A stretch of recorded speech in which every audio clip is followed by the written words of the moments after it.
Nuestro Padre Jesus Nazareno, sinasamba ka namin, pinipintuho ka namin, aral mo ang aming buhay at kaligtasan. Nuestro Padre Jesus Nazareno, iligtas mo kami sa kamatayan.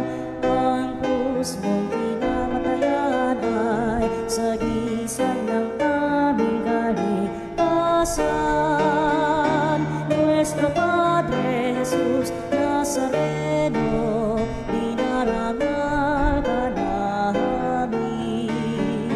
Nuestro Padre Jesus Nazareno, inulwalhati ka namin.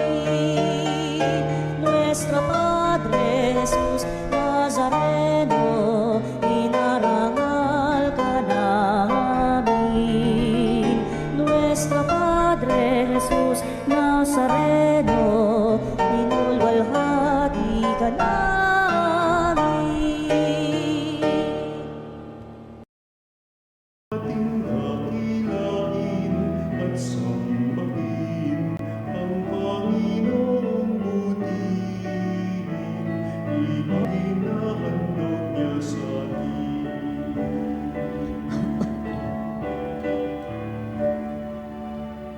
Sa ngalan ng Ama, ng Anak at ng Espiritu Santo. Amen. Ang pagbabala ng Panginoong Kristong pag-ibig ng Diyos Ama at ang pakipagkaisa ng Espiritu Santo naway sumainyong lahat. At sumainyoy. Mga kabanalig, ipinagdiriwang po natin ngayon ang kapistahan ni San Jose Manggagawa. At na ating ang pagdasal at alalahanin ang lahat ng uri ng manggagawa na patuloy na patas na lumalaban sa buhay. Aminin natin ngayon ang ating mga pagkukulang at nagawang pagkakasala. Inaamin ko sa makapangyarihang Diyos at sa inyo mga kapatid na lubha akong nagkasala sa isip, sa salita at sa gawa at sa aking pagkukulang. Kaya't sinasamo ko sa mahal na Birheng Maria, sa lahat ng mga anghel at mga banal, at sa inyo mga kapatid, na ako'y panalangin sa Panginoong ating Diyos. Kaawaan tayo ng makapangyarihan Diyos, patawarin tayo sa ating mga kasalanan, dalhin niya tayo sa buhay na walang hanggan. Amen. Panginoon, kaawaan mo kami. Panginoon, kaawaan mo kami. Kristo, kaawaan mo kami. Kristo, kaawaan mo kami. Panginoon, kaawaan mo kami. Panginoon, kaawaan mo kami. Manalangin tayo. Ama naming makapangyarihan, ikaw ay may gawa ng tanang umiiral at ang nagtakda sa batas ang paggawa pasang katauhan. Pagkaloob mo pakundangan sa pagkauliran at pagdalangin ni San Jose Manggagawa na maganap namin ang mga gawaing iyong inaatas at makamtan namin ang gantimpalang iyong ipinangako. Sa pamamagitan niya, kasama ng Espiritu Santo, magpasawalang hanggan. Amen.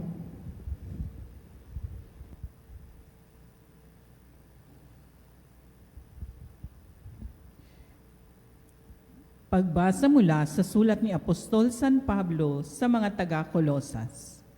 Mga kapatid, higit sa lahat, mag-ibigan kayo pagkat ito ang buklod ng ganap na pagkakaisa at paghahari ninyo sa inyong puso ang kapayapaang kaloob ni Kristo.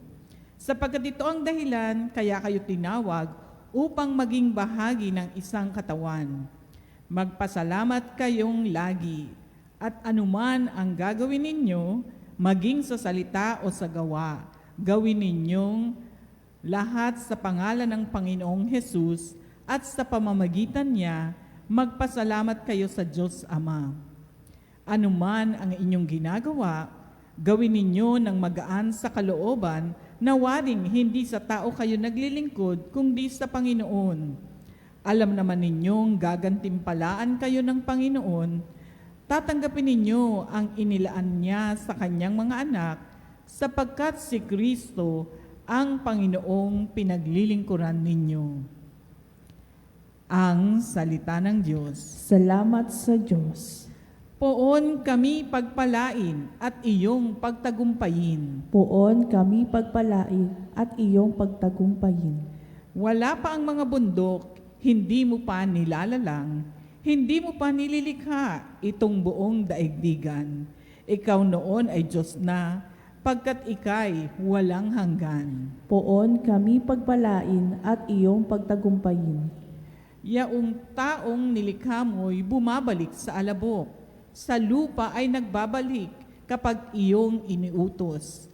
Ang 1,000 mga taon ay para bang isang araw sa mata mo, Panginoon, isang kisap mata lamang, isang saglit sa magdamag na ito ay dumaraan. Poon kami pagpalain at iyong pagtagumpayin.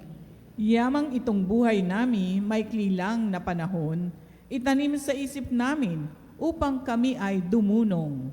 Hanggang kailan pa ba, Poon, titiisin niya ring lagay nitong iyong mga lingkod sa gitna ng kahirapan?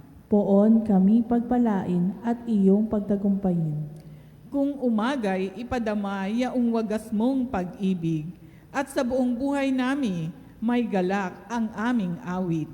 Ipakita sa likod mo ang dakila mong gawain, at sa sunod naming lahi, ipadama ay gayon din. Poon kami pagpalain at iyong pagtagumpayin.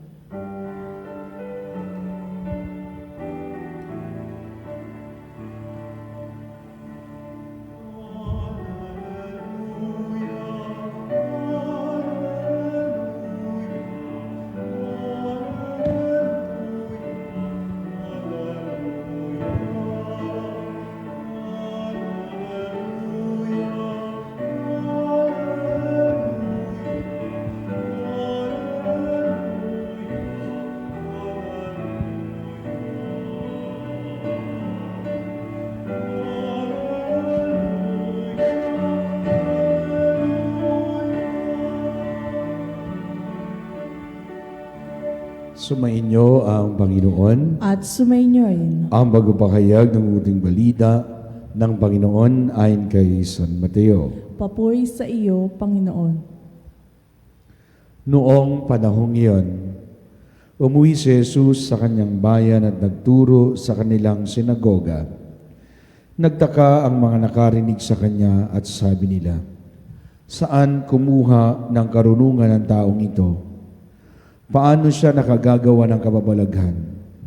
Hindi ba ito ang anak ng karpentero? Hindi ba si Maria ang kanyang ina? Sina Santiago, Jose, Simon at Judas, ang kanyang mga kapatid? At dito nakatira ang kanyang mga kapatid at na babae? Hindi ba? Saan niya natutunan ng lahat ng ito?" At ayaw nilang kilalanin siya. Kaya't sinabi ni Jesus sa kanila, "Ang propeta'y iginagalang sa lahat ng bayan, liban sa kanyang sariling bayan at sa kanyang sariling sambahayan. At dahil sa di nila pagsampalataya, hindi siya gumawa roon ng maraming kababalaghan." Mga kapanalig, ang buting balita ng ating kaligtasan. Pinupuri ka namin, Panginoong Hesukristo. Minsan, merong isang tao, pakiramdam niya, paulit-ulit lang yung buhay niya. Gigising, tatrabaho, uuwi, tutulog, gigising, tatrabaho, uuwi, tutulog. Pero napapansin niya yung routine na yon, okay naman. Pero nafe-feel niya, walang appreciation, walang recognition. Kumbaga, mga kapanalig, walang spotlight. At minsan naisip niya, at tinanong yung kanyang sarili, may saysay pa bang buhay ko? Di ba? Para paulit-ulit na lang. Hanggang minsan, isang araw, yung kapwa niya empleyado, sabi niya, "Alam mo, simula nung pumasok ako dito, na-inspire ako sa iyo. So bakit naman? Kasi napaka-diligent mo, napakasipag mo, napaka-generous mo, at napakabait mo. Kaya na-inspire akong magstay sa kumpanyang ito. Mga kapanalig, minsan hindi mo lang nakikita, pero may nababago ka. Kasi minsan ang tingin natin sa trabaho ay ordinaryo lang. Pero sa mata ng Diyos, pwede itong maging platform. Pwede itong maging daan ng iyong kabanalan.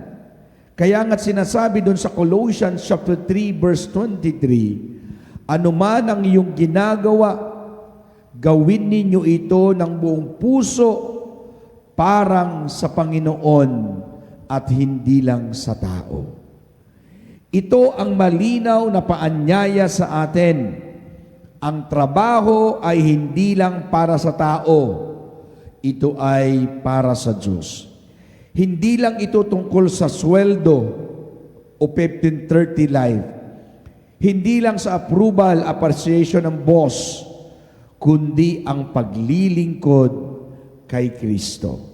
Kumbaga, kapag ang trabaho ay para sa Diyos, kahit simple, nagiging banal.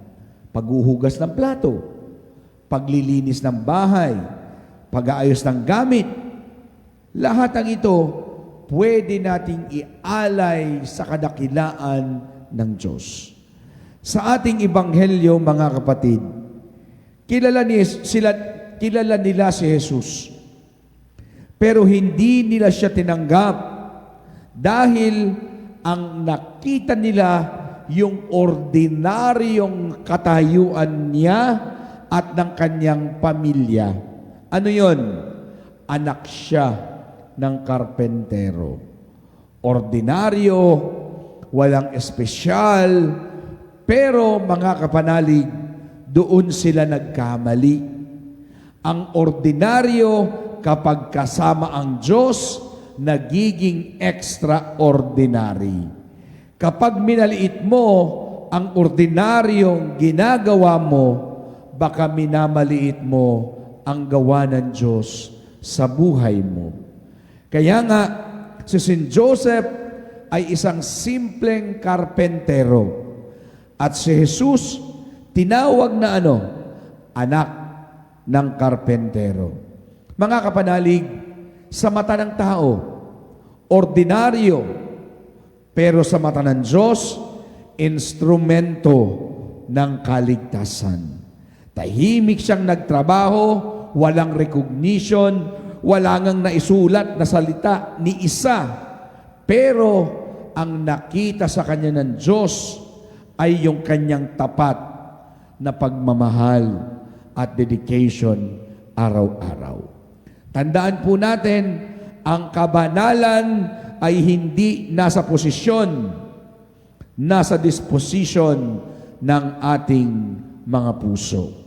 Kaya nga mga kapanalig, sabi po doon sa Colossians chapter 3 verse 14, sabi niya, magmahalan kayo. Ang trabaho na walang pag-ibig, routine. Kapag may pagmamahal, kapanalig, ito ay nagiging isang misyon para sa pamilya, para sa kapwa, at higit sa lahat, sa kadakilaan ng Diyos. Tandaan po natin, ang pag-ibig na ang nagbibigay saysay sa bawat pagod. Kaya nga, di ba, may bata, kung mahal na mahal mo yung bata, yung anak mo, kahit pagod ka na, pag dumating siya o dumating ka, may sasalubong at yayakap sa iyo. Tanggal lahat ng pagod. Sabi din nung sa Colossians chapter 3 verse 23, gawin ninyo ito ng buong puso ng para sa Panginoon. Kapanalig, kahit walang nakakakita, may Diyos na nakakakita. Kahit walang taong pumapalakpak sa ginagawa mo, may Diyos na natutuwa sa ginagawa mo. Hindi mo kailangan ng audience, kapanalig, kung alam mo ang Diyos ang pinaglilingkuran mo. Kaya nga, mga kapanalig, sinabi din ni Jesus sa Ebanghelyo, doon sa Matthew chapter 13 verse 55, and I quote, hindi ba siyang anak ng karpentero? Itong sinabi sa kanya ng kanyang mga kababayan, ang problema ng mga tao sa Nazaret, nasanay sila sa ordinaryo, kaya hindi na nila nakita ang Diyos. Sa atin din, mga kapanalig, simpleng trabaho, simpleng buhay, simpleng pamilya, pero doon kumikilos ang Diyos. Sabi nga, sa simpleng gawain, nakatago ang kadakilaang o dakilang plano ng ating Panginoon. Sa ating pong lahat, sa mga magulang, sa mga kabataan, sa pamilya, ang magulang na nagtatrabaho, nag-aalay ng pagmamahal. Ang anak naman na tumutulong sa bahay, natututo sa pananampalataya at araw-araw na gawain, mga kapanalig, ay nagiging banal. Kaya nga, anuman ang iyong ginagawa ngayon, gawin ninyo ito sa ngalan ng Panginoon. Tandaan po natin, ang tahanan ay hindi lang lugar ng pahingahan, ito'y lugar ng kabanalan. Ang bahay na may puso na naglilingkod, nagiging tahanan ng Diyos. Mga kapanalig, huwag maliitin ang trabaho mo. Huwag sukatin ang sarili mo sa tingin at pananaw ng iba. Huwag mawalan ng saysay sa simpleng gawaing buhay. Sapagkat sinabi ni San Pablo, ang Kristo na hindi mo nakikita ay ang iyong pinaglilingkuran sa mukha ng iyong kapwa. Kaya ngayong araw na ito ng kapistahan ni San Jose ay ating mapagtanto na tulad niya sa simpleng pagiging karpentero ay siya'y naging banal. Kaya rin natin maging banal, mga kapanalig, kung saan tayo naroon, doon natin simulan ang kabanalan. Ang simpleng trabaho, kapag ginawa mo ng may pag-ibig at para sa Diyos, kapanalig, ay nagiging pinakamataas na anyo ng kabanalan na pwedeng dumating ang Diyos, umagos ang biyaya at ang lubos na pagmamahal at pagbabasbas ay sa iyo. Mga kabanalig, sa ating lahat na mga manggagawa sa iba't ibang pamamaraan ay maging banal, hindi lang sa gawa, kundi sa pamumuhay at pakikitungo. Amen.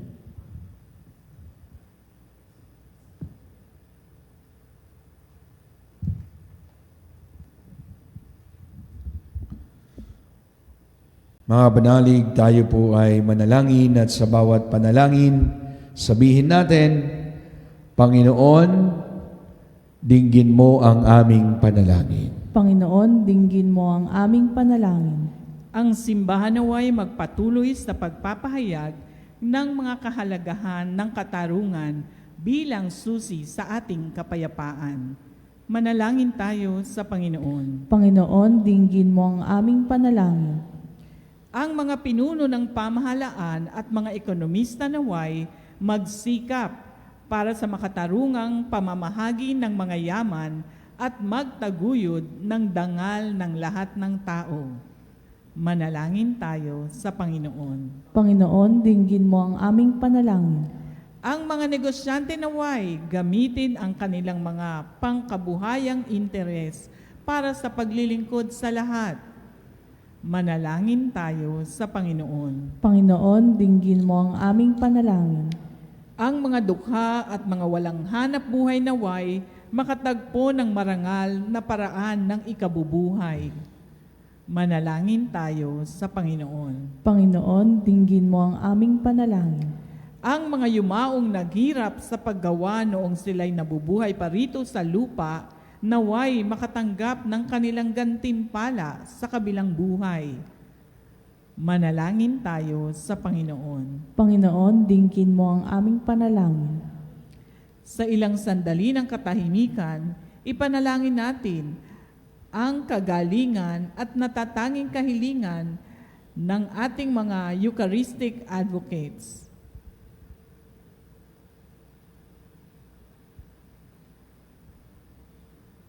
Manalangin tayo sa Panginoon. Panginoon, dinggin mo ang aming panalangin.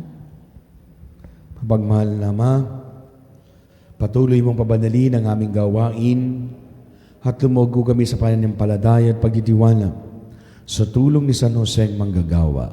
Sa ngalan ni Kristo naming Panginoon. Amen.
Nalahin kayo mga kabanalig at ipaghahangin ni kalugdan ng Diyos sa mga makapangyarihan sa lahat. Tanggapin nawa ng Panginoon itong paghahain sa iyong mga kamay sa kapurihan niya at karangalan sa ating kapakinabangan at sa buong sambayanan niyang banal.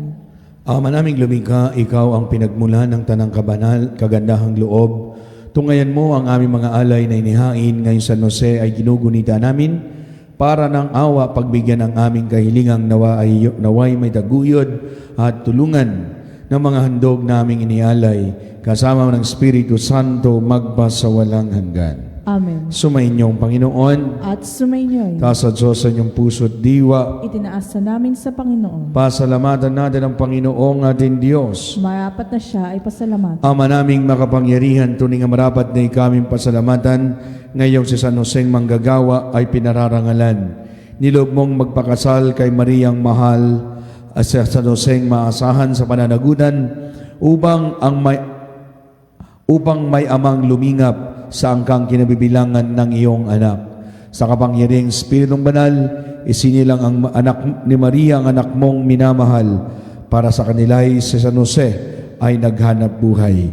Kaya't kaisa ng mga anghel na nagsisingawit ang papuri sa iyo nang walang humpay sa kalangitan, kami nagbubunyi sa iyong kadakilaan.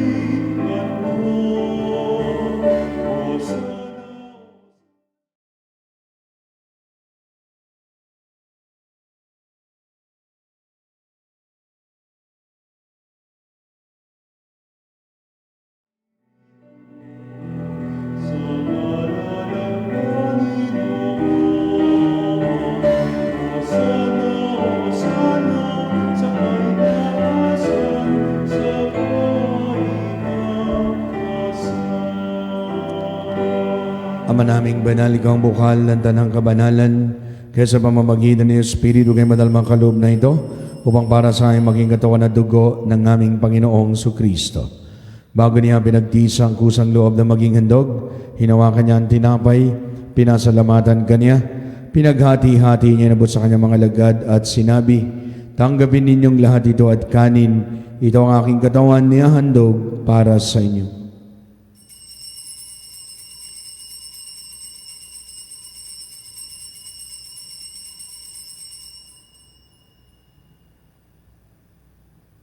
Gayun din naman na matapos ang hapunan, ninawa kanyang kalis. Muli kanyang pinasalamatan. Inabot niyang kalis sa kanyang mga alagad at sinabi, tanggapin ninyong lahat ito at inumin. Itong kalis ang aking dugo, dugo ng bago't walang gangtipan. Ang aking dugo ay bubuhos para sa inyo at para sa lahat sa kapagpapatawad ng mga kasalanan. Gawin niyo to sa pag-alaala sa akin.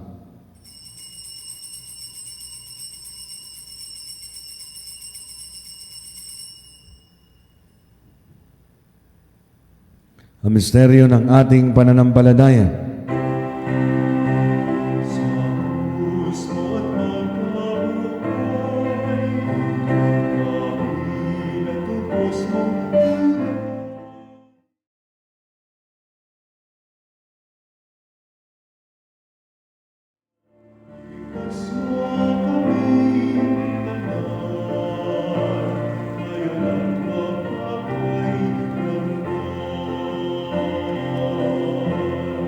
Ama, ginagawa namin ngayon ang pag-alaala sa pagkamatayan at pagkabuhay ng iyong anak.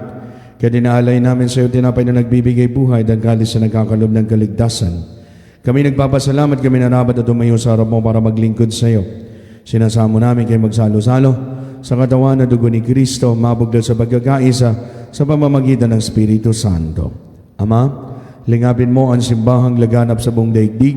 Puspusin mo kaming lahat sa pag-ibig. Kaisa ni Leon namin Santo Papa, si Elias naming obispo tanang kaparian. Alalahanin mo rin mga kapatid naming nahimlay na may pag-asa na sila'y muling mabubuhay, gayon din ang lahat ng mga pumanaw. Kaawaan mo sila at patuloyin sa iyong kaliwanagan. Kaawaan maging dabatin kaming lahat na makasalo sa iyong buhay na walang wakas. Kaisa ng mahal na Bering Maria na ng Diyos, kaisa ni San Jose ng kanyang kalis ni isang esposo, kaisa ng mga apostol at ang mga banal na namuhay sa daigdig ng kalugod-lugod sa iyo. May pagdiwang nawa namin ang pagpupuri sa ikararangal mo sa pamamagitan ng anak naming Panginoong Jesucristo. Sa pamamagitan ni Kristo, kasama ni Kristo at kay Kristo, ang lahat ng parangal at papuri ay sa iyo, Diyos amang makapangyarihan, kasama ng Espiritu Santo, magpasawalang hanggan.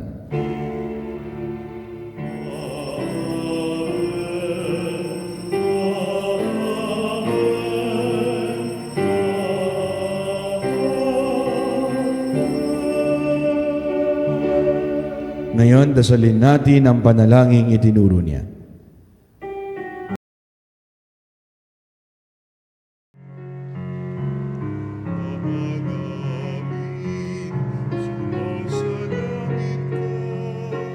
Sundin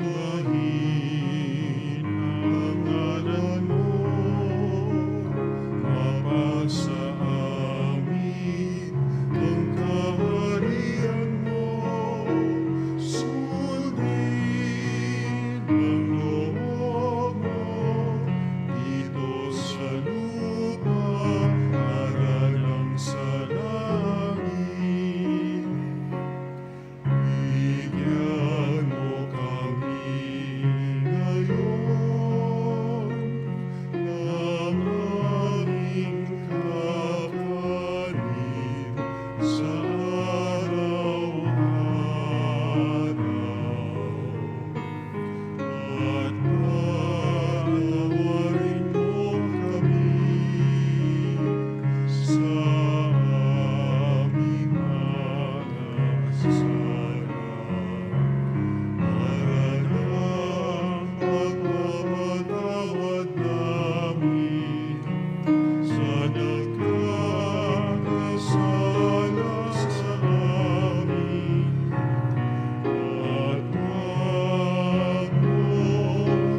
namin ang kabayad sa atang masama, pagkalooban kami ng kapayapaan araw-araw, iligtas sa kasalanan, ilis sa kapahamakan, samantalang aming pinanabighan ng dakilang araw bagabahayag, na tagapagligtas naming sa Kristo. Sapagkat iyong kahayaan at kapangyarihan at kapurihan, magpakailanman. Amen. Panginoong Kristo, sinabi mo sa iyong mga apostol, kapayapaan ang iniiwan ko sa inyo.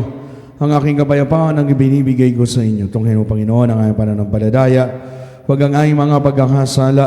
Pagkalooban kami ng kapayapaan, magkasing kalooban, kasama ng Espiritu Santo, magpasawalang hanggan. Amen. Ang kapayapaan ng Panginoon lagi sumainyo. At sumainyoin. Mga kabanalig, magbigay ng kapayapaan sa isa't isa. This video.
Mga kabanalig, ito si Kristo, ang kordero ng Diyos, ang anak ng Ama. Mapapalad tayong patuloy na nagtitiwala sa Kanya. Panginoon, hindi ako karapat-dapat na magpatuloy sa iyo, ngunit sa isang salita mo lamang ay gagaling na ako.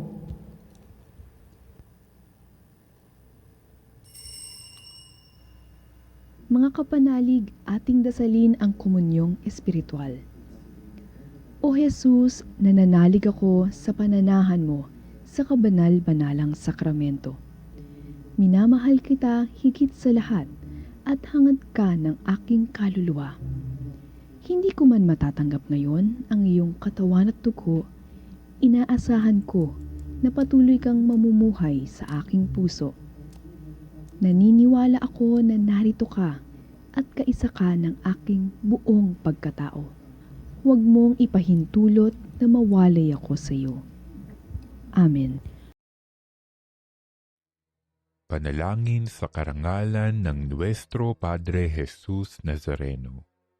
O Jesus Nazareno, katamis-tamisan naming manunubos, sa harap mo ngayon naririto kami't nangangayupapa at nagsisisi ng taos-puso sa aming pagiging walang turing sa iyo at paglimot sa di mabilang na mga biyaya mo, lalong-lalo na yaong mahalagang biyaya ng pagtutubos. Dinaramdam namin at pinagsisisihang labis, Panginoon ko, ang pagkakasala namin sa iyo. Ikinalulungkot namin ang pagiging dahilan ng pagpapasan mo ng krus na iyan sa gitna ng mga hirap at kapaitan, hanggang sa inihandog mo ang iyong buhay sa bundok ng Kalbaryo, sa pagkaibig mo lamang na matubos kami at ang sangkatauhan mula sa sala. Pakabanalin mo, O Panginoon, ang aming pagnanais at ipagtanggap mo sa amin ang iyong biyaya. Maging tagapamagitan nawa ang iyong ina, ang kalinis-linisang Birheng Maria.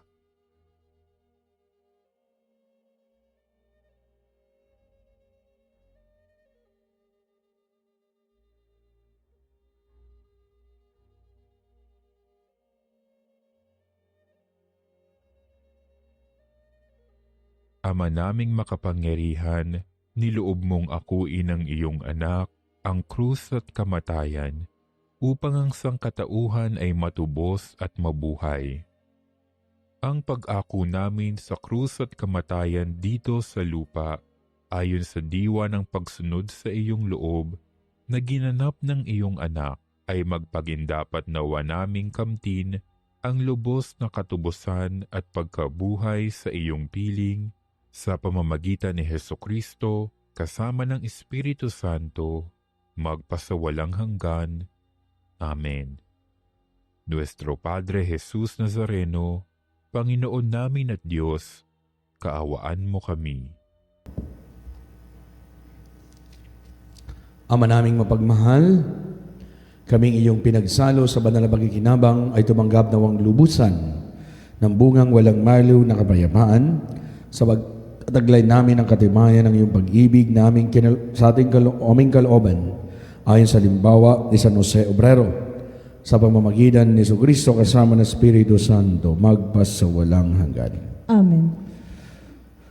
Sumainyo ang Panginoon At sumainyo'y at tanggapin niyong pagpapala ng makapangyarihan Diyos, ang Ama, ang Anak at ang Espiritu Santo. Amen. Ang banal na misa na handog na, may manatiling tapat na lagad ni Kristo. Salamat sa Diyos.